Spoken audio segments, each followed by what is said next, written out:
Bismillahirrahmanirrahim. Alhamdulillah, wassalatu wassalamu ala rasulillah. Amma ba'd, Allah Ta'alaga maqtoolor, Пайғамбарыбыз Muhammad Mustafa sallallahu aleyhi ve sellem'e salamlar bolsun. Жалпыңыздарга Allah'ın тынчтыгы, мээрим тилеп саламлашам. Ассаламу алейкум ва рахматуллахи ва баракатух. Allah Ta'alaga шексиз шүгүрлөр болсун. Кайрадан ушул көгүлтүр экранда сиз менен бизди тынчтыкта, бейпилдикте жүз көрүштүрүп турган Аллага дагы бир жолу шүгүрлөр болсун. Бүгүнкү темабыз муфтият тарабынан берилген жума баяны. Ошол айрыкча соц тармактарда ушак айыңдан узак болуу, гыйбаттардан узак болуу, ошо соц тармактарды жакшы жака пайдалануу жөнүндө болмокчу. Жазган ошол социалдык тармактарда эмнелерди жазылган болсо, ошолор менен албетте бул жоопкерчиликке дагы тартылат, акыретте дагы жоопкерчиликке тартылып калат. Урматтуу мусулман бир туугандар, ошол бүгүнкү күндө адамзаттын жашоосунда чоң өзгөрүү болуп, ушу маалымат алмашуу дагы өтө тез болуп калды. Айрыкча ошо социалдык тармактарда телефон аркылуу, интернет, мессенджерлер, ар түрдүү платформалар ошол адамдын күнүмдүк жашоосунун бир бөлүгү болуп калды десек жаңылышпайбыз. Бул өзү негизи жаман нерсе эмес, тескерисинче туура колдонулса, эгер ошол соц тармактарды туура колдонулган болсо, ошо илим таркатууга, илим үйрөнүүгө, пайдалуу маалыматтарды таратууга, туугандык байланыштарды бекемдөөгө, ынтымакка чакырууга, биримдикке түрткү берет десек болот. Бирок тилекке каршы көпчүлүк учурларда социалдык тармактарда ошол ушак айың, жалган маалыматтар, бирөөнү жала жабуу, кемсинтүү, адамдардын намысына тепселөө, ушуга окшогон бир жаман адаттарды, жаман шариятыбызга туура келбеген, негизи эле коомчулукту бир жамандыкка алып бара турган, терс таасирин тийгизе турган нерселерди көп колдонуп, адамдардын ушундай мындайча айтканда көпчүлүгү десек дагы кандайдыр бир бөлүгү ушул нерсе менен алектенип калганын көрүп жүрөбүз. Ошол шариятыбызда буга кандай карайт? Текшерилбеген маалыматты таратуунун күнөөсү десек, шариятыбызда Алла Таала Кур'ан Каримде мындай буйрат: Аузу биллахи минеш шейтанир раджим. Бисмиллахир рахманир рахим. Я айюхаллазина аману ин жаакум фасикун бинабаин фатабайяну ан тусибу кауман bijahalatin fatusbihu ala ma fa'altum nadimin. Хужурат сүрөсүндө 6-аятында: О момундар, ыйман келтирген инсандар, эгерде силерге бир бузук адам бир кабар алып келген болсо, аны оолу тактагыла, болбосо иштин чоо жайын билбей, калайка залал келтирип, артынан кылган ишиңерге өкүнүп калбагыла деп бизге ушу Хужурат сүрөсүндө өтө маанилүү аятты бизге жиберип отурат, эскертип отурат. Мындайча айтканда, ошол бул аятта абдан терең мааниси бар десек болот. Ар кандай кабар алып келген болсо эле ошого ишенип, ошо менен бир ишти кылып койбогула, же болбосо ошондон кийин өкүнүп калбагыла, ошонун аркасынан бирөө менен уруш кылып, жаңжал кылып, же ошо ушактын аркасынан ишенип, андан кийин бул нерсеге өкүнүп каласыңар. Ошон үчүн оолу кандай гана маалымат болбосун, оолу аны тактагыла, анан иш туткула деген маанидеги аят. Бул мындайча айтканда ар бир эле адамдын уккан эле нерсесин тарата берүүсү, ошого амал кыла берүүсү шариятыбызда албетте туура эмес. Бүгүнкү күндө адамдарыбыз бир күндө бир сүрөт болобу, видеону болобу, же болбосо бир сөздү текшербей туруп дароо эле жиберип жатышканын көрүп жатабыз. Кээде ал маалымат жалган болуп калат, же болбосо бурмаланган болуп калат, же болбосо атайын фитна чыгаруу үчүн жасалган болуп чыгат. Азыркы күнүбүздө технология да ошого жараша өнүктү. Ар кандай видеолорду дагы жасалма интеллекттин менен жардамы менен ар кандай формага салып, сүрөттөрдү деле видео кылып эскилерди жаңы кылып көрсөтүп, мына ушундай технология өнүккөн заманда ошол нерсеге инсандар бат эле ишенип, анан кийин ошону бөлүшүп, башкаларга да таркатып, көбөйтүп, же болбосо ошого комментарий жазып, жаман сөздөрдү арнап, же болбосо ошого ишенип аны каргап шилтеп, мына ушундай учурларыбыз дагы тилекке каршы жок эмес да. Пайгамбар саллаллаху алейхи вассалам хадисинде айтат, Кол Расул саллаллаху алейхи вассалам, кафа бил мар'i кадибан ай юхаддиса би кулли ма самиа. Раваху Муслим. Абу Хурайранын риwayatында хадисте айтылат, Пайгамбар саллаллаху алейхи вассалам адам ошо уккан эле нерсесин баарын айта берген болсо, ал жалганчы болгонуна жетиштүү, күнөө катарында дагы жетиштүү дейт да. Бул күнөө болот дейт. Ошол уккан эле нерсеси баягы бизде бир миң уккандан бир көргөн дейт го. Ошол нерсени көрмөйүнчө биз угуп эле тигил мындай дептир, бул мындай дептир, тигинтиптир деп туруп эле анан кийин ошол баягы күмөн сөздөр менен эле аны чындыкка дал келтирип алып эле ошого ишенип, анан кийин ушундай өкүнүп калган учурлар дагы көп кездешет да. Ошондуктан бул хадисти дагы унутпашыбыз керек. Ар бир адам уккан эле нерсесин айта берүү, башкаларга жеткире берүү, анын жалганчы болушуна жетиштүү. Мындайча айтканда жалганчы болот деген сөз. Эми ошол ушак айыгын жөнүндө гыйбаттын кесепети туурасында дагы ошо Кудай Тааланын эскертүүлөрү бар. Ошол ар бир адамдын бир сүрөтүн коюп алып, же болбосо видеону жасап коюп, аны шылдыңдап, кемсинтип, артынан сүйлөп, гыйбат кылып, ушундай нерселерибиз да күнүбүздө көбөйүп кетти. Күндө бир жолу соц тармакты ачсаңыз, сөзсүз ошо бирөөнү каралап аткан, бирөөнү жамандап аткан, ошонун ичине бир нерсе чыккан болсо, балким миңдеп, 10 миң деп комментарийлерди жазган инсандарды көрөбүз да. Ал нерсени биз бул жерде Хужурат сүрөсүндө бизге ол эле айтып койгон. Бир кабарды сөзсүз аныктагыла, тактагыла деп. Хадисте дагы эскертип атат, уккан эле нерсеңерди айта бербегиле, күнөөкөр болуп каласыңар, жалганчы болуп каласыңар деп атат. Эми ошол эле Хужурат сүрөсүндө 12-чи аятында дагы биз үчүн өтө маанилүү bir ayatты эскертип атат. Я айюхаллазина аману штанибу касиран миназ-зон инна ба'даз-зонни исмун деп аятта вала тажассасу вала ягтаб ба'дукум ба'да айюхиббу ахадукум ан якула лахма ахихи майтан факарихтумуху ваттакуллаха инналлаха таввабур рахим деп Хужурат сүрөсүндө ыйман келтиргендер дагы эле ошо момундарга арнап атат. Бул жөн эле инсандарга эмес, айрыкча момун мусулмандарга арнап атат, бизге арнап атат. Иштанибу катиран миназ-зон, ошол күмөндүн көпчүлүгүнөн сактангыла, этияттангыла. Инна ба'даз-зонни исмун, ошол кээ бир күмөндөр күнөө болуп эсептелет. Бири-бириңерди вала тажассасу, бири-бириңерди артынан аңдыбагыла, вала ягтаб ба'дукум ба'да, бири-бириңерди гыйбат кылбагыла, айюхиббу ахадукум ан якула лахма ахихи майтан, силер бир тууганыңардын, өлгөн бир тууганыңардын этин жегенди жакшы көрөсүңөрбү деп айтып атат да. Факарихтумух деп Кудай Таала өзү инсанды жакшы билет, өлгөн бир тууганын этин ким жесин, жегенди жакшы көрсүн. Албетте силер аны жактырбайсыңар, жийиркенесиңер деп кайра Кудай Таала өзү жооп берип атат бизге.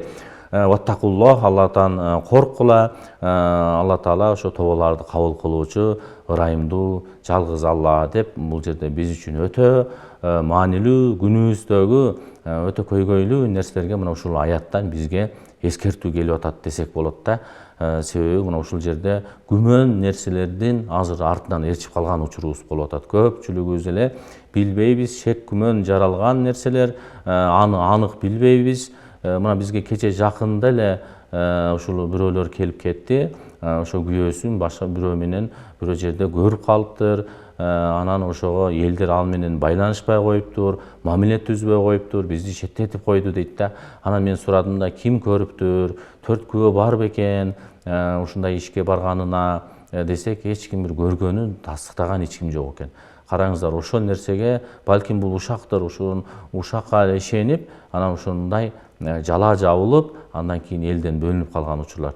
Бул бир эле окуя. Мындан сырткары дагы ошо соц тармактарда айрыкча бирөөлөрдү шек күмөн менен эле бул тигинткен, бул жеп койгон, бул ичип койгон, бул мындай адам, тигиндей адам деп күмөн болуп турган нерсени ачык бир аны сот тарабынан ачык ага бир факт менен мойнуна алган нерсеси болбой туруп эле ошо күмөн менен болгон нерсеге куру доомат менен ушундай учурлар дагы көп кездешет. Ошонун натыйжасында элдер аны жаман көрүп, аны каргап шилтелип, ушундай учурларыбыз ушул замандарда көп кездешип атат.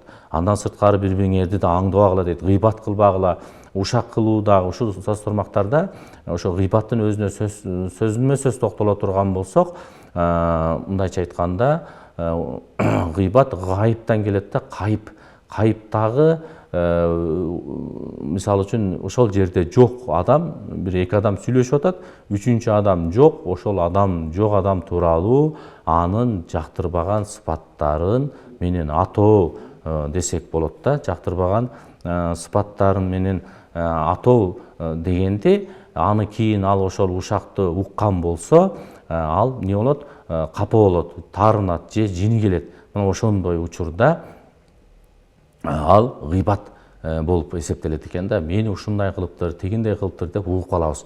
Анан сахабалар дагы сурашты да, эгерде ошол сүйлөшүп аткан эки адам, үчүнчү адам ошол жердеги жок адам тууралуу сүйлөп аткан сыпат анын чындыгында эле бар болсочу деп сураганда, пайгамбарыбыз ошо бар болгон болсо гыйбат болот деди да. Мисалы үчүн бир адамды жалганчы болсо, жегич, ичкич деп айткан болсо, ал чын эле жалганчы болгон болсо дагы аны жалганчы деп айтканга укуубуз жок экен да. Гыйбат болот деди. Анан кийин айтып атат, эгерде жок болсочу ошол сыпат, анда доомат болот да, курулай доомат алган, анын үстүнө жала, куру жала жапкан болуп эсептелет. Андан дагы эселеп күнөө болот деген да.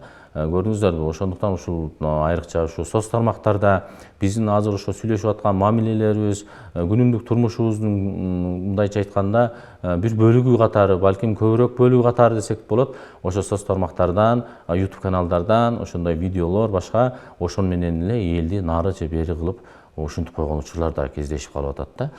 Жалган маалыматтар менен, такталбаган маалыматтар менен ошо бирөөнү ушактап, гыйбат кылып, ошол адамды жаман көрсөтүп, же болбосо ошо бир жеринде сүйлөп аткан жеринде сүйлөмдү толук кылбастан ортосунан кыркып алып, бир маанини түшүндүрбөгөн жерлерден башка мааниге бурдуруп, даже ошону сүйлөгөн нерсени сүйлөтүп деле үнүн деле окшоштурган ушундай учурлар көп кездешип атат. Ошону жасагандар бул нерселерден өтө чоң күнөөкөр, ошону айткан адамдар, ошону кылган адамдар бардыгы чоң мындайча айтканда күнөөкөр болот. Себеби бул жерде ошону гыйбат кылып, ошол өлгөн адамдын этин жегенди жакшы көрөбү, мындан жиркенесиңер да, силер ошону кылган менен барабар болосуңар деп Кудай Таала өлгөн адамдын этин жегенге барабар кылып коюп атат. Демек, тоболорду кабыл кылуучу дейт. Эгерде ушундай нерселерди ким кылып аткан болсо, кылган болсо анда тоба кылсын, тобасына кайтсын, бул нерсени таштасын дейт да. Буну кесип кылып алып, же болбосо ушул менен кылып же берип жасап берип аткандар бар акчага. Ушул нерселер дагы өтө ушундай адамдар өтө этият болуш керек экен. Бул ошол гыйбат жала менен ошо мусулмандарды мындай аброюна шек келтирип, намысына тийип, ушундай учурларыбыз дагы кездешпей койбой атат. Пайгамбар саллаллаху алейхи вассалам керек болсо, ошо хадистерде айтып атат да, ошо бир адамдын айыбын ачуу эмес, аны эгер айып кылган учурда дагы аны көрсөтүүгө акысы жок. Керек болсо ошону кылып аткан болсо, балким бирөө урлук кылып аткан болсо деле, аны элге шерменде кылып айтпастан, аны тескерисинче өзүнө барып кемчилигин айтыш керек. Болбосо ошол кемчилигин жаап жашырыш керек экендигин хадистерде айтат. Абу Хурайра разияллаху анхунун риваятында Кол Расул саллаллаху алейхи вассалам: "Ман сатара ахахул муслима фи дунья сатарахуллаху фи дунья вал ахира. Ва ман наффаса ан ахихи курбата мин кураби дунья наффасаллаху анху курбата яумал кияма." Абу Хурайра риваятта айтып атат, кимде-ким бир мусулман бир тууганынын айыбын бул дүйнөдө жашырган болсо, кемчиликтерин көрмөксөнгө салган болсо, Алла Таала дагы анын айыбын бул дүйнөдө да акыретте да жашырат деп атат. Көрдүңүздөрбү? Хадисте тескерисинче биз бирөөнүн айыбын жашырышыбыз керек экен, айыбын бекитишибиз керек экен. Себеби ошол айыптан деле биз аруу эмеспиз да. Эч ким өзү мен айып кемчиликтен аруумун, тазамын деп айта албайт. Албетте айып кемчиликтен аруу болгон бир гана Алла десек болот. Ким бир тууганынын дүйнөдөгү кыйынчылыктарын жеңилдеткен болсо, Кудай Таала дагы аны кыяматта кыйынчылыктарынан жеткирет. Кимде-ким бир туугана жардам берип турганда, жардам берип аткан болсо, Алла Таала дагы ага жардам берип турат дейт. Биз тескерисинче ошол адамга бир мүшкүл иш келген болсо, аны шылдыңдап, күлүп, келекелеп эмес, тескерисинче ошол нерсеге жардам беришибиз керек экен да. Бул боюнча дагы ошол Хужурат сүрөсүндө дагы айтат, ошо бири-бириңерге жаман лакап менен атабагыла, айып кемчиликтерин издебегиле, вала тажассасу деп келип атат да. Андан сырткары ошол хадистерде да келет да, ошол кимде-ким бир адамдын бир башына мүшкүл иш түшкөн болсо, ошого бир кыйынчылыгына, Алланын сыноосуна келген учурда ага бир адамдын ахыбалына мындайча айтканда шылдыңдаган болсо, анын акыбалынан күлгөн болсо, келекелеген болсо, хадисте айтып атат да, ал адам ошол нерсени жашамайын, өзү дагы ошол нерсеге түшмөйүн, бул дүйнөдөн өтпөйт дейт. Ошон үчүн эч ким жыргап кетпейт, бирөөнүн айыбын ачып, аны жарыялап, жаман көрсөтүп, гыйбат кылып, келекелеп, мазактап, эгер ошол нерсени кылган болсо, Алла Таала дагы бир күнү ошол нерсени берери. Бул анык. Пайгамбар саллаллаху алейхи вассалам бул хадистеринде айтып атат. Ошол нерсени өзү да ошол нерсеге туш болот, анан кийин өлөт дейт да. Бизде ошол хадистерде ошол эмнени алсак болот? Мусулмандын айыбын жайбоодун түшүнсөк болот да. Бирөөнүн катасын кемчилиги болсо, аны биз жаап жашырышыбыз керек экен. Ал маскаралоо болсо чоң күнөө. Аны эми жаап жашырып оңдолушуна жардам берген болсок, чоң сооп да. Керек болсо Кудай Таала адам ошо кечинде бир күнөө иш кылды, ката иш кылды, түнү менен Алла Таала ошону кечирди дейт. Ошол нерседен тоба келтирсе башка Кудай Таала кечирди, бирок ал адам эртеси күнү кайра мен ушинттим, тигинтим деп анын кечирген нерсесин кайра ачыкка чыгарып өзү жарыялап коет дейт да. Анан Кудай Таала ошонун күнөөсүн жазат дейт. Көрдүңүздөр, ошондуктан биздин кээ бир кемчиликтерибизди Кудай Тааладан кечирим сурасак, түндө кылган ибадатыбызды эртең мененге чейин кечирип коет экен. Тилекке каршы бизде ошол бирөөнүн кемчиликтерин элге жайып, жарыялап, айрыкча ошо соц тармактарда жарыялоо менен ал сиз бирөөгө айткан болсоңуз, ал бирөөгө айтат, ошо бойдон эле бир күндө таркалып токтоп калат. Бирок соц тармактарда токтобойт. Ал 5 жыл мурунку, 10 жыл мурунку ошол видеолор азырга чейин тура берет. Аны көргөн сайын эмне болот? Ушунчалык күнөөлөрү жайылып кете берет. Канча адам көргөн болсо, 5 жылдайында көргөн болсо, 10 жылдайында көргөн болсо, ошол жазууну же видеону, ошо ыплас нерселерди, гыйбаттарды, бирөөнүн мазактаган ушактарды ошол кайра көргөн сайын ошону жасаган адамга, чыгарган адамга, жардам бергенге, шарт түзүп бергенге күнөөсү жазылып тура берет.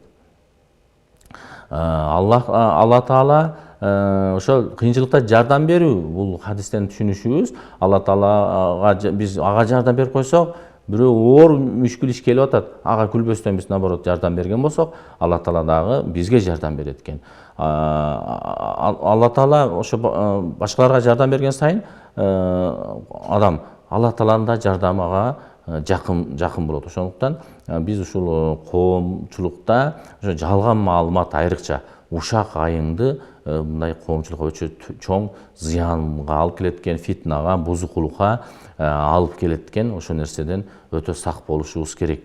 Зыян дегенде биринчи зыян адамдардын ортосундагы душмандык болот, жек көрүү болуп калат. Мисалы үчүн бир улутту мактап же жамандап, ошону мисалы үчүн аны шылдыңдап, ошондой болсо коомдор арасында, улуттар арасындагы ынтымак бузулуп кетиши мүмкүн, душмандык пайда болуп калышы мүмкүн, жек көрүү пайда болушу мүмкүн. Андан кийинки зыяны ишеним жок болуп калат. Бул нерсе дагы эле ушинтип сүйлөй берет, бул жалганчы, бул ушундай деген адам атка ошентип конуп калат.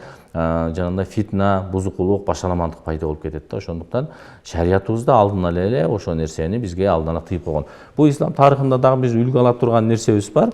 Ислам тарыхында ошол жалган маалымат чоң сыноолорго дагы себеп болуп калган да. Ошол Айша энебизге болгон пайгамбарыбыздын жубайына болгон ифк окуясы деп коет. Ошол жала жабылган учурда ошол хадисатул ифк деп коет. Ошол мусулмандар үчүн, биз үчүн чоң сабак болуп, Алла Таала анын айына Куранда өзүнүн аяттарында түшүргөн да. Ошол Бани Мусталик деген жортулдан кайтып келе жаткан учурда пайгамбар саллаллаху алейхи вассалам сапарга чыкканда ошо аялдардын ичинен бирөөнү алып алчу, ошол кура таштоо менен ошол кезде ошол Айше энебизге туш келген. Ошо Айше энебизди алып алып, анан жортулдан кайтып келе жатканда ошо кербенди түн ичинде бир жерге токтогондо ошол дем алуу үчүн токтоп, Айше энебиз ошо сыртка чыгып келет. Ошол чыгып келгенден кийин караса, ошо мойнунда мончого түшүп калган болот. Анан кайра ошону издегени кайра барат да. Ошондо кербен жолго чыкканга даярданып калып, Айше энебизди ошо жанагы билесиздер, төбөнүн үстүндө ошондой атайын кичинекей бөлмөчө деп коебуз го. Ошондойдун ичинде бар же жок экенин билбестен, ошо төбөнүн ичинде бар деп эле кербенди жүргүзүп кетет да. Айше энебиз ошондо кербенден артада калып калат. Анан Сафван ибн Муаттал деген ошол атайын ошол дайым жортулдан кийин көчкөн, бир жерге дем алгандан кийин аркасында бир адам калган, бирөөлөр бир нерсесин унутуп калбадыбы, бир нерсе калып калбадыбы деп аягында жүрүүчү, көзөтчү ошол Айше энебизди көрүп калат да, ошол калып калганын. Анан Айше энебизге ошо төбөгө мингизип алып, ошол кербен ошо күн чыгып калганга чейин ошо аркасынан барып жетишет да. Ошондо мунафыктар ушул окуяны пайдаланып, ошол кээ ошол жала жаба баштайт да. Ошо Айше энебиз менен ошо Муаттал деген сахабанын ортосуна бир бузук ойлорду таратып, ушак кайың чыгарат да. Тилекке каршы ошо кээ бир мусулмандар ушул сөздөрдү текшербестен эле бири-бирине айтышып жиберген да. Керек болсо пайгамбарыбызга дагы ушул нерсе жетип, пайгамбарыбыз дагы кайгырып калат. Айше энебиз болсо кийин бул нерсени укканда ооруп жатып калат, ата энесинин үйүнө кетет. Айше энебиз керек болсо пайгамбарыбыз дагы ошол нерседен бир аз таасирленип, эгер ката бир күнөө иш кылган болсоң тобо кыл дегенге окшош маанидеги сөз айтканда Айше энебиз Аллага ант ичемин, мен бул уккан сөзүңөр жалган, жала, мен өзүмдү ак десем деймин, бирок силер мага ишенбей атасыңар деп ушунчалык капалыгын билдирет. Пайгамбарыбыз кийин ушу сабыр кылат. Кийин Кудай Тааладан Нур сүрөсүнүн 11-20 аяттар, 11-аяттан 20 аяттарга чейин ушуну окуп койсоңуздар болот. Ошо Айше энебиздин ак экендиги тууралуу аят түшөт да. Чындыгында бул жаланы алып келгендер силердин араңарда бир топ адамдар, силер бул дооматты жамандык деп ойлобогула, алар үчүн жакшылык, алардан ар бир үчүн жасаган ишине тете күнөөсү бар. Ал эми алардын арасынан чоң көтөргөн адамга, ошол жана Абдулла ибн Убай деген ошо акыретте чоң азап бар деген, ошо ушакты биринчи чыгарган адамга чоң ушак бар. Силер, о мусулмандар дейт, бул жаланы укканыңарда ыймандуу эркектер менен ыймандуу аялдар бири-бириңер жөнүндө жакшы ойдо болуп, бул Айша энебизге анык жала деп айтсаңар болбойт беле деген да. Алар ошо өздөрүнүн дооматтарына 4 күбөнү алып келсе болбойт беле? Эгер 4 адилеттүү күбөнү алып келе албаса, анда Алланын алдында жалганчы адамдар. Эгер силерге дүйнө акырет Аллахтын фазилети ырайым болбосо, бул ушакка аралашканыңар үчүн өтө оор азапка дуушар болмоксуңар. Силер ал убакта тилиңер менен ушакты сүйлөп, оозуңар менен өзүңөр билбеген нерсени жайылтып жаттыңар дейт да. Ошондо кээ бир сахабаларга, мунафыктарга Кудай Таала мына ошентип кайрылды да. Силер аны ошол дооматты, кур дооматты жеңил деп санагансыңар дейт да. Ошондо ошол чоң күнөө экенин силер укканыңарда биз муну сүйлөгөнгө акыбыз жок.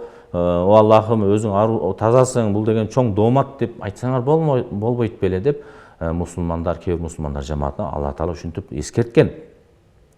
Эгер мусулман болсоңор, ушундай аяттарын баяндайт. Албетте ыймандуу адамдар жөнүндө бузук сөздөрдү таратууну жакшы көргөн адамдарга дүйнөдө жана акыретте улуу азап бар дейт. Алла Таала алардын жалгандарын, жала жапкандарын билет, силер билбейсиңер деп, мына ушундай маанидеги Нур сүрөсү 11-аяттан баштап 20-аятка чейин ушу Айше энебизди актаган аят түшөт да.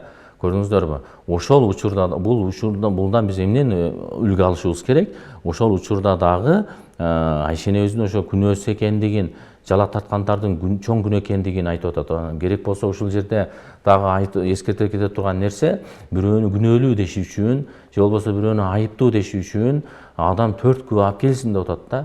4 күбө, адилеттүү күбө болуш керек, ал дагы эркек күбө болуш керек. Ошол күбө болгон болсо, ошол бир шариатка туура келбеген иш болгон болсо, аны анык көргөндөр гана күбөнүн негизинде анан ошол адамга мындайча айтканда жазасын бериш керек да.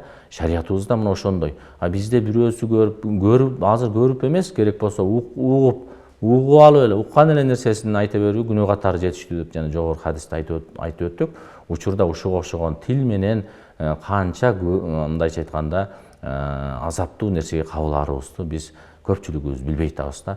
Себеби сахабалардан дагы Муаз бин Жабал деген сахаба сураганда биз ушул тилибиз менен дагы жоопкерчиликке тартабыз Алланын элчиси дегенде, тозокко мурду менен сүдүрөлүп келгендердин көпчүлүгү ошо тилдин айынан тозокко түшкөнүн сен билбейсиңби, о Муаз деп айткан насааты бар пайгамбарыбыздын саллаллаху алейхи вассаламдын. Мында биз эмнени түшүнсөк болот?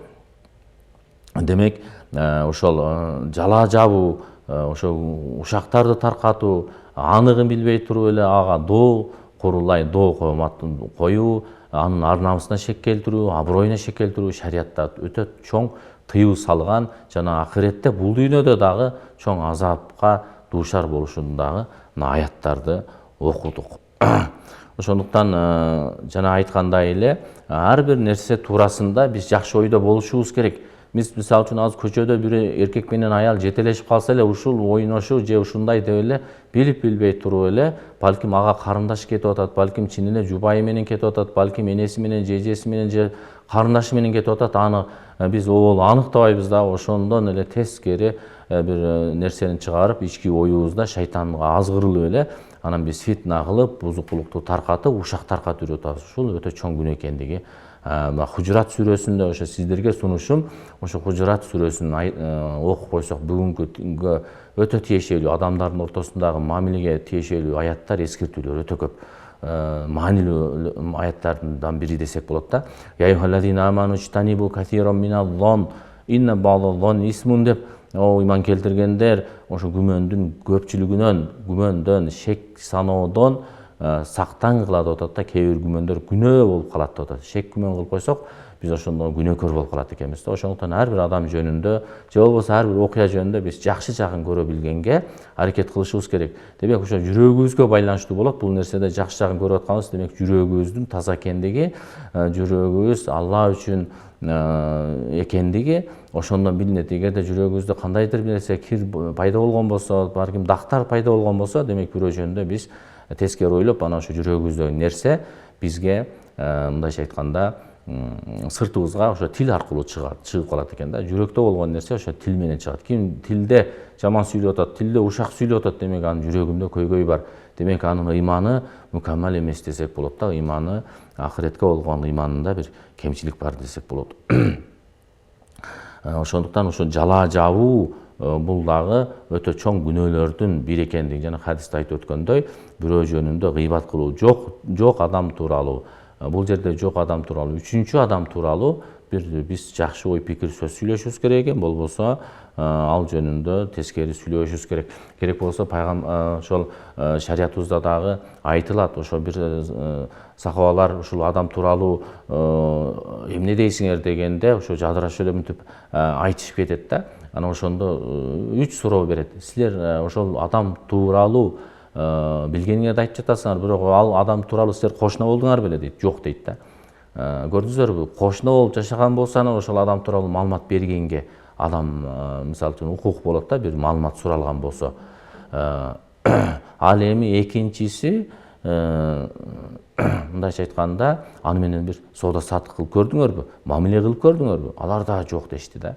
Ал эми үчүнчүсү аны менен сапарга чыгып көрдүңөрбү, бир кыйынчылыкта бирге болдуңар беле? Алар да жок деді. Демек силер ал адам тууралуу билбейт экенсиңер, ал тууралуу маалымат бере албайсыңар деп айтканда. Ошол бир адам туурасында бирөө сураган болсо, маалымат керек болгон учурда, ошолдой учурда биз ошону биринчи ойлонушубуз керек экен. Аны менен мен маалымат берерде, аны менен 10 жылдап мисалы үчүн кошуна болуп жашадымбы, аны жакшы жакындан тааныймынбы, же болбосо сапарга бир кыйынчылык учурларда чыкканмынбы, же болбосо соода сатык кылып аны менен алыш бериш кылып көргөнмүнбү, убадасына бекемби, жалган сүйлөбөйбү, алдабайбы, мына ошолорду билгенден кийин анан ошол адам тууралуу бизде маалымат болот экен да. Азыркы учурда эми биз көрө берели, социалдык тармактарда биз ким жөнүндө эмнелерди гана жазбай атабыз. Аны менен өмүрү көргөн эмеспиз, учурашкан эмеспиз, сүрөтүн гана билебиз, ошону коюп алып эле бияктан душмандык нерсебизди, күмөнүбүздү кылып эле ошол туурасында бир саясатка аралашып алып, жаман көрүнүп же бир тарап болуп алып, ушундай жалган маалыматтарды таркатканыбыз учурларыбыз дагы көп кездешип калып атат. Ошондуктан социалдык тармактарда айрыкча ошол нерселерде өтө этият болушубуз керек экен. Мусулмандын ошол тили азыркы учурда биз сөз сүйлөсөк деле жазган нерсебиз менен деле ошол айырмасы жок да. Пайгамбар саллаллаху алейхи вассалам хадистеринде дагы Абу Хурайранын риваятында кол Расул саллаллаху алейхи вассалам "Ман кана юмину биллахи вал яумил ахири фальякул хайран ау лиясмут" муттафакун алейх. Абу Хурайранын риваятында кимде ким Аллага ахиретке иман келтирген адам, ким Аллага ишенсе, жакшы сөз сүйлөсүн дейт да. Сүйлөсө бирөө туурасында же негиз эле сүйлөгөндө жакшы сөз сүйлөсүн, же болбосо унчукпай калсын. Ошол маалыматты эгер жаман сөз сүйлөп же күмөн болуп аткан болсо, аны айткандан көрө унчукпаганы дурус дейт да. Ал жөнүндө сүйлөп күнөөкөр болбой эле койсун дейт да. Мына ушул хадис биз үчүн өтө маанилүү. Биз Кудай Таалага ишенип атабызбы, ахиретке ишенип атабызбы? Демек, сүйлөсөк жакшы сөз сүйлөйлү, жакшы маалымат жазайлы, интернетте бир пайдалуу нерселерди бөлүшөлү, адамдын ден соолугуна пайдалуу, үй бүлөлүк баалуулуктарга, бала чага тарбиясы, мамлекеттүүлүккө, падышаларга баш ийүү туурасында, бири-бирине пайда тийүү, кол кошуналар менен жакшы мамиле кылуу, тууган урук менен катташуу, жетим жесирлерден кабар алуу, мисалы үчүн жаса турган болсок өтө көп темалар бар. Өтө көп сөздөр бар, маалыматтар бар. Ошо шариятыбызда бизге сунуш кылган, буйруган, ошо нерселерди билсек, окуп калсак китептен ошону көчүрүп соц тармактарга ушул нерселерди таркаталы. Аяттар таркаталы. Хужурат сүрөсүнөн эле биз ушул нерсе менен амал кылган болсок, албетте бул дүйнө ахиретибизде бактылуу болобуз да, коомубуз дагы тынч болот. Ал эми биз ошол нерсе жана айткандай эле уккан эле нерселерибизди бөлүшө берген болсок, же болбосо мамлекеттүүлүккө, бүтүндүккө зыян келе турган нерселерди сүйлөп, же бир падышага каршы сүйлөп, же бир каргыш нерселер, же болбосо бир саясий лидерди жамандаган, аны ушактаган, билип билбей туруп эле бир видеолорду кыркып жабыштырып, ал тууралуу бир элге турамас маалымат бергиси келген адамдардын курчагы болуп, ошолорго бөлүшүп, мына ошол күнөөсүндө кошо ортоктошуп болгонубуз албетте туура эмес. Кыяматта сөзсүз бул үчүн жооп беребиз. Бизде ар дайым Кудай Таала эмне иш кылганыбызды көрүп турат. Эки жагыбызда эки периште бар экендигин унутпайлы. Оң тарабыбызда сооп амал жазган периште, сол тарабыбызда күнөө амалдарды жазган периште отургандыгын унутпашыбыз керек. Ошо Куран илимдерин жайылтсак, хадис илимдерди, пайдалуу насааттарды жайылтсак, мындай иштерибиз албетте көп. Пайгамбар саллаллаху алейхи вассаламдын хадисинде дагы келет, ошо мандалла алал хайри фалаху мислу ажрихи фаилихи ажри фаилихи ау кала амилихи мандалла алал хайри кафаилихи деп дагы келет. Ошо хадистерде, ошо Абу Масудтан риваятта бир адам ошо пайгамбарыбызга келип мине турган бир унаа сураганда, ошондо ошол менин унаам жок эле, сен ошол адамга баргын, ошондон алып тур деди да. Андан кийин ошол адамга барып, ал улоо миндирип жиберди дейт да ошол адамга. Ошондо пайгамбар саллаллаху алейхи вассалам айтты да, ким бир адамга бир жакшылыкка эле жол көрсөткөн болсо, далалат кылган болсо, бирөөдүн жакшылык иш кылышына себепкер болгон болсо, ал ошол жакшылыкты жасаган адамдын сообундай эле сооп берилет деди да. Мындан дагы биз түшүнсөк болот. Исламда ошо жакшылыкка себепкер болуу дагы жакшылыктын өзүн кылгандай. Мисалы үчүн бир жерге көпүрө керек болуп калса, ошону бир бай адамдарга жеткизип, биздин ушундай айылыбызда көпүрөбүз мындай болуп калды, же болбосо айылыбызда суу жок, чыкпай атат, ошого жардам бериңиз деп айтып, алга ошо себепчи болгон болсо, ошол көпүрө салганын сообунчалык ошол адам себепкер болгон адамга дагы сооп болот экен да. Ушундай иштерди кыла турган болсок деле өтө көп биз ушундай саясат менен эле алек болуп, бирөөнү жамандап, ушак кылып, гыйбат кылып эле, ана бул тигил минтиптер, тигил депутат, министр, мына ушулар менен эле, ошолорду сындап эле ушундай азыркы учурда ушундайга берилип калдык десек болот да. Биздин мындай хоббибизге айланып калдык десек болот да. Ошону өзүбүзгө ушу жаккан нерсе да.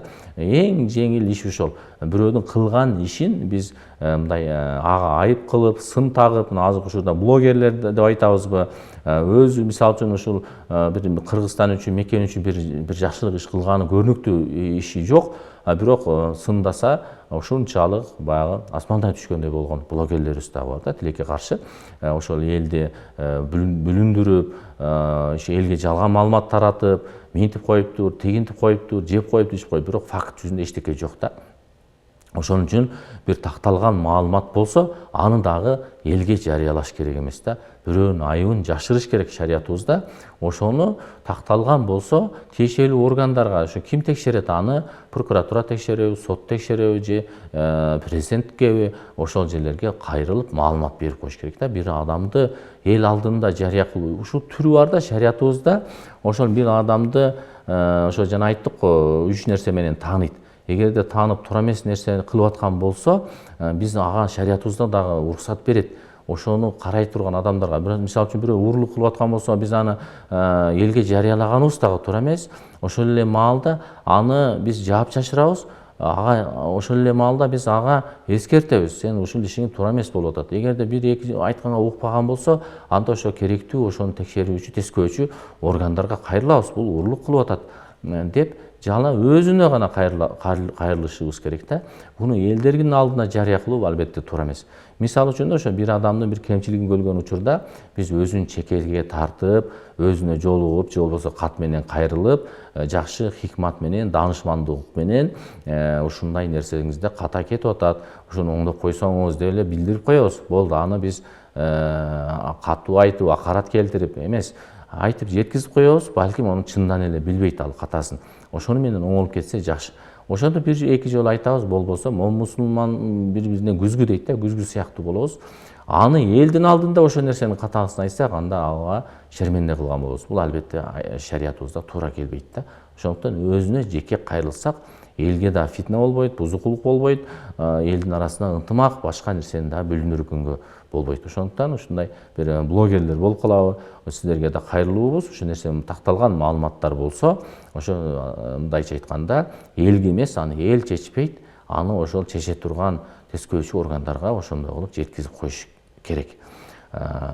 Бул фитна кылуу адамдардын арасында баягы шайтандар уктап жаткан нерсени мындайча айтканда ойготуу да.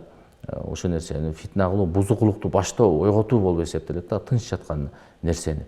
Ошон үчүн аль-фитнату ашадду минал катл. Фитна кылуу бул адамды өлтүргөндөн да күнөө.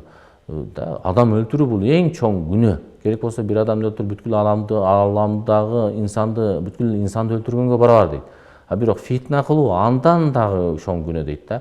Бирөөгө шыбырап коюп билмейтип атат, паланча депутат минти, тигил министр минти, же мэр антти, тигинти, же президент антти деп ушундай кылып сүйлөп билбей эле бир фитнаны, бузукулукту баштасак, анда ал адам өлтүргөндөн дагы чоң күнөө экендигин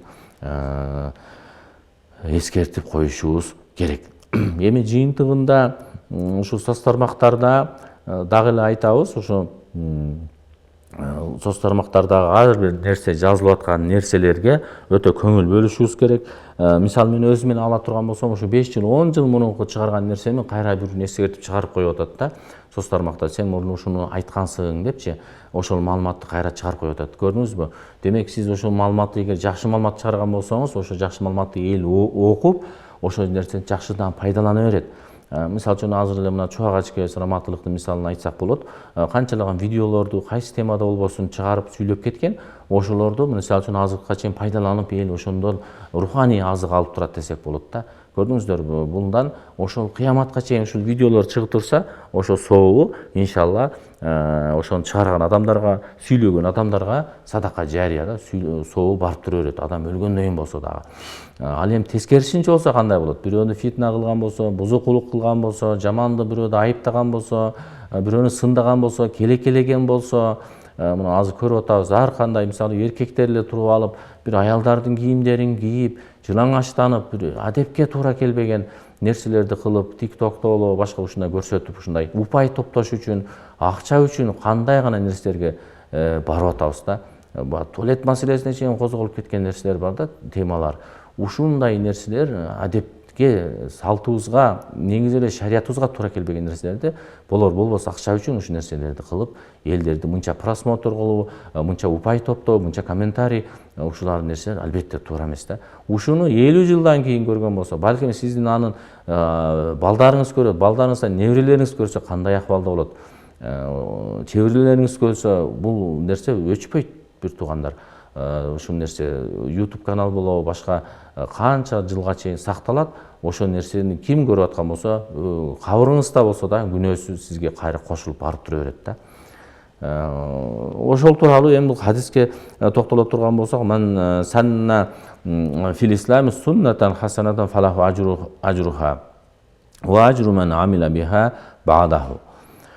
Ким исламда дейт, жакшы бир салтпы, ишпи бир жолду ачып баштаса, чыйыр ачкан болсо, ага ошол иштин сообу жана андан кийин аны аткаргандардын дагы сообу берилип тура берет дейт да. Алардын сообунан эч нерсе кемибейт дейт. Бир ушу жакшы чыйыр иш ачкан болсо, ошонун аркасынан аны аткаргандар, аны сүйлөгөндөр, бир жакшы аят, хадис, же бир тарбия максатында, же өлкөнүн тынчтык, ынтымак туурасында бир нерсени жазган болсоңуз, же сүйлөгөн болсоңуз, ошону ким укса, аны да кийинкиге таркатса, ошол нерсе сизге да сооп болуп тура берет, аларга таркаткан сообунан дагы сизге тиип тура берет да. Мында баягы азыркы учурда жана сетевой тармактык маркетинг деп коебуз го, сетевой. Ошондой болуп тура берет да. Сизге башында жакшы чыйыр ачкан болсок. Эми ушунун эле тескериси бар да. Ман санна фил ислами суннатан сайятан десе, фалаху ажруха да.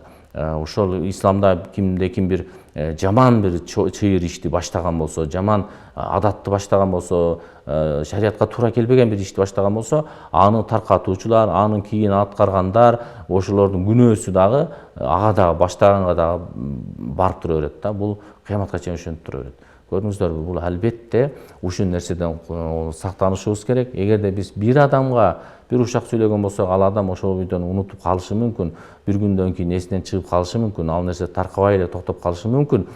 Бирок социалдык тармактарда биз бир нерсени айткан болсок, ал ошол бойдон сакталып, 10 жылдап, балким 100 жылдап сакталып, аны бирөөлөр көрүп, угуп, аны таркатып, бөлүшүп тура берген сайын сизге эгерде жакшы иш кылган болсоңуз соо барып турат, эгерде тескерисинче жаман нерсени, жаман адатты баштап кеткен болсоңуз, анын күнөөсү сизге аларды таркаткандардын күнөөсүнөн дагы алынып тура берет, өзүңүздүн күнөөңүз да алынып берет, аны уккандар, аны көргөндөрдүн күнөөлөрү дагы сизге жазыла берет да. Кыяматка чейин ушул нерсе өлгөндөн кийин дагы аркасыңыздан ошондой күнөө иштер барып турат. Ошондуктан бул соц тармактарда өтө этият, аяр мамиле жасаш керек. Албетте биз соц тармактардан бир туура эмес гана маалыматтар кетет деген ойдон алыспыз.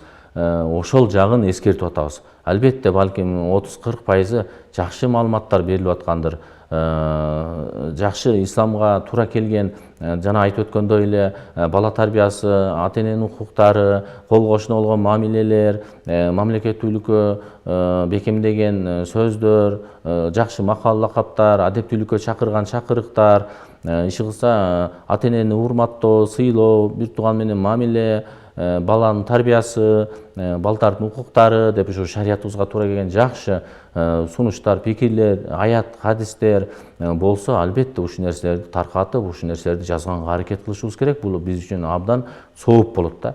Ал эми бирок тескерисинче болсо, Кудай сактасын, ушул акыркы шариятыбызда айтылгандай жаман чыйыр жол баштап койгон болсок, ошо чыйыр жолдон кимдер гана анын суусу аккан болсо, бардыгы ошол чыгарган адамга, жаман адатты чыгарганга, жаман сөздү чыгарганга, ушакты бардыгы, мына мисалы үчүн 10 жыл мурунку ушак сүйлөгөн адам азыр издесеңиз, же 10 жыл мурунку бирөөнү гыйбат кылган видеону карасаңыз, азырга чейин турат да. Аны бирөөлөр ачып бир күн көрө берет. Көргөн сайын сизге ошо чыгарган адамга, жасаган адамга бардыгы күнөөкөр болуп тура берет. Ошондуктан шариятыбызда бизде ошол текшерилбеген маалыматты таратпоо бар. Жыйынтык каратары айта турган болсок, бир аныгына жетпеген, уккан эле маалыматты биз тарата бербешибиз керек. Аны тескерисинче аны жок кылууга, аны ичке сактоого аракет кылыш керек, жаап жашырууга аракет кылышыбыз керек. Ушак айыңы жана гыйбаттардан узак болуш керек. Жалган кабар таратуудан сактанышыбыз керек. Адамдардын намысына тийген сөздөрдөн этият болуш керек. Бирөөнүн ар намысына доо кетирген улутка, урууга, ушундай бөлүнүүчүлүк, жердешчилик, ушуга окшогон нерселерде себеп боло турган нерселерден өтө узак болушубуз керек. Өтө чоң күнөө, шариятыбызда бул нерседен тыйган. Жана ошо интернетти айрыкча жакшы жакка колдонгонго аракет кылышыбыз керек. Болбосо ошо жана сүйлөсөң жакшы сөз сүйлө, болбосо унчукпа деген принципти, пайгамбарыбыздын хадисин карманышыбыз керек. Эми анча-мынча түз эфирдебиз, урматтуу туугандар. Анча-мынча суроолор бар экен, ошолорго жооп берип койсок. Ассаламу алейкум, ва алейкум ассалам. Азыркы учурда кош бойлумун, бирок ар кандай жаман ойлор келип жатат. Кайсы сүрөнү окусам болот дейт.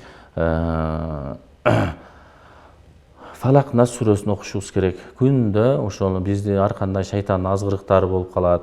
Ошондуктан Фалак сүрөсүн окуса, Нас сүрөсүн окуса, колдо деп үйлөп, денени сылап жатарда да пайгамбар ушундай амалды кылган. Күндүз көчөгө чыгып атканда башкадан назардан, сыйкырдан сактоочу мына ошо табабуз сөздөрү да бул жерде кул деп айтылган. Мисалы үчүн кульяны кошуп окусак болот, кул хуваллаху ахад кошуп, айрыкча ошо кулаузу раббил фалак бираббин нас, ихлас, фалак, нас сүрөлөр. Мына ушул сүрөлөрдү окуп жүрүшүбүз керек, өзүбүзгө дем салып жүрүшүбүз керек.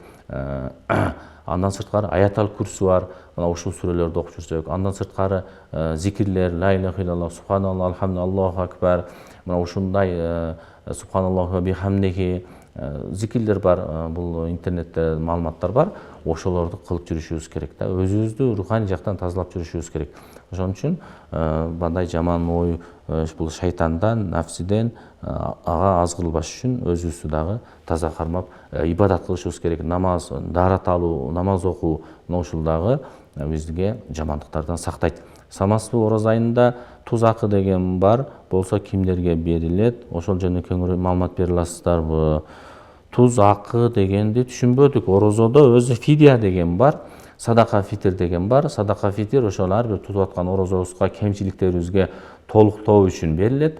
Балким ушак сүйлөп коебуз, бирөөнү жаман карап коебуз, Алланын ыраазы боло тургандай орозо тута албай калышыбыз мүмкүн. Инсанбыз, бирөө менен кээде капалашып калабыз.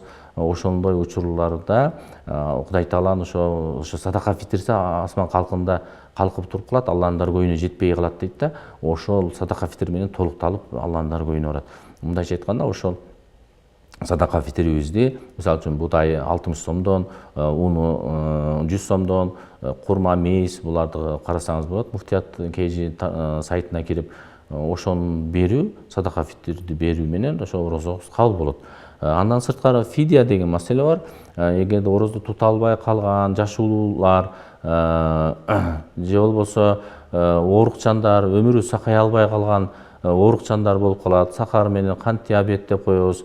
Ушуга окшогон бир мындан кийин сакайышы кыйын болгондор орозду тута албайт.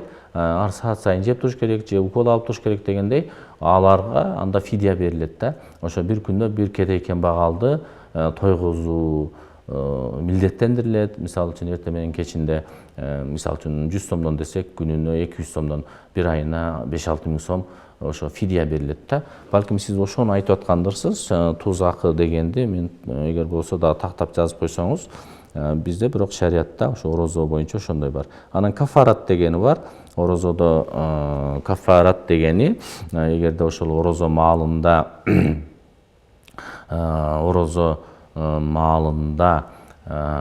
мындай эч кандай себепсиз эле, же болбосо кичине чаңкай калып, же себепсиз кайдыгерлик менен оозду ачып жүргөн болсо, же аял менен жакындык мамиле кылып койгон болсо, ошол учурларда кафарат болуп калат. Мына мисалы үчүн муфтиятка дагы баш ийбестен мисалы үчүн азыркы учурда айт күндөн бир күн мурункусун эле орозо күндөрү эле айт болот деп ачып жүргендер ушулар кафаратка туш келип калат да. Кафарат деп бир күнүнө 60 күн катар орозосун тутуп берет. Ошол нерседен өтө этияттаныш керек. Мындайча айтканда, катары менен эгерде 50 күнүн тутуп, 51 күнүн тута албай калса кайра башынан баштайт да. Эгерде 60 күн тута албай калган болсо, анда 60 керек экен багалды тозушка туура келип калат. Көрдүңүздөрбү, бир күн орозону эмне болот эле деп тутпай коюу, бул 60 күн кафарат бар. Ошо 3 нерсе бар да, ошо кафарат бар, анан орозонун казасы бар. Себептүү болгондор бир күнүнө бир күн болот. Мисалы айыз болуп калган учурларда, үзүрлүү абалдарда же болбосо сапарга чыккан учурларда кыйынчылык болуп калса, ошол маалда орозо тутпай калганга уруксат берилет. Эмчектегилер, балалуу болгондорго да уруксат берилет, боюнда барларга уруксат берилет. Ошондой учурларда бир күнүнө бир күн каза орозосун тутуп берет. Мен билген ушул орозо боюнча ошо 3 акы бар да. Ассаламу алейкум устаз. Алейкум ассалам. Мен Куран курсун окуп жатам, бирок эч эле жаттай албай атам. Жазып, окуп, берип атам. Дейт, кандай кылсам жакшы жаттай алам? Жаттаган нерсем тез эле эсимен чыгып кетип жатат дейт. Эми жашыңызга караш керек. Эгерде жаш болсоңуз, буну баягы Чубак ажыкебизге суроо берилген да. Ошол суроо эсиме келип кетти. Раматылык Чубак ажыкебизге сураган, намаз окуй албай атам, эмне кылышым керек дегенде, намаз окушуң керек деп жооп берген да. Ошон үчүн Куран жаттай албаганга ошо Куранды жатташ керек. Ал үчүн эмне кылыш керек? Жаттай турган биринчи өзүбүздүн ыхлас болуш керек, даараттуу болгонубуз жакшы. Анан зээнибиз баягы бир нерсе менен алаксып, бир жактан футбол көрүп, же болбосо бияктан кино көрүп Куран жаттаганга болбойт. Эрте менен, мисалы үчүн, эрте менен таңкы маалдарда, мээ сергип турган учурда, тынч болуп турган учурларда жатташ керек. Кечинде, мисалы, жатаардан алдын кайталаш керек. Ушундай бир учурлар бар да, ошол жакшы концентрация деп коет, ошо ой биригип турган маалда ыкылас менен. Эми кээ бирлери 5 мүнөттө бир аят жаттаган болсо, сиз балким кыйыныраак болсо 10 мүнөттө бир аят жаттайсыз да. Бирок ошончолук сооп дагы болот. Ошого бул нерседен мындай кыйынчылык болмоюнча жеңилдик жок. Ошондуктан буга берилүү менен ошо убакыт бөлүп, кайра кайталап, анан дуа кылып, аягында Кудай Таала мага жеңилдик бер деп жаттаганга аракет кылыш керек. Биздин убактыбыз дагы аягына чыгып калыптыр. Бүгүнкү темабыз ошо социалдык тармактардагы баягы зыяндуу нерселерден, ушак гыйбаттан, ошолорду бөлүшүүдөн узак туурасында, мына Хужрат аяты туурасында көңүл токтолдук. Ушул нерсени дагы бир сыйра окуп койсок болот. Хужрат сүрөсүн жалпыңыздарга Аллахын тынчтыгын, мээримин тилеймин. Мамлекетибизге тынччылык, бейпинчилик болсун. Мамлекет башчыларыбызга дагы адилеттүүлүк менен башкаруу насип болсун. Бизди ушул айрыкча соц тармактарда фитна кылуудан, ушак айыңды таркатуудан узак кылган болсун. Мамлекетибизге тынччылык, аманчылык берген болсун. Ва ахиру давана алхамдулиллахи роббил аламин. Бирахматика я архамар рахимин.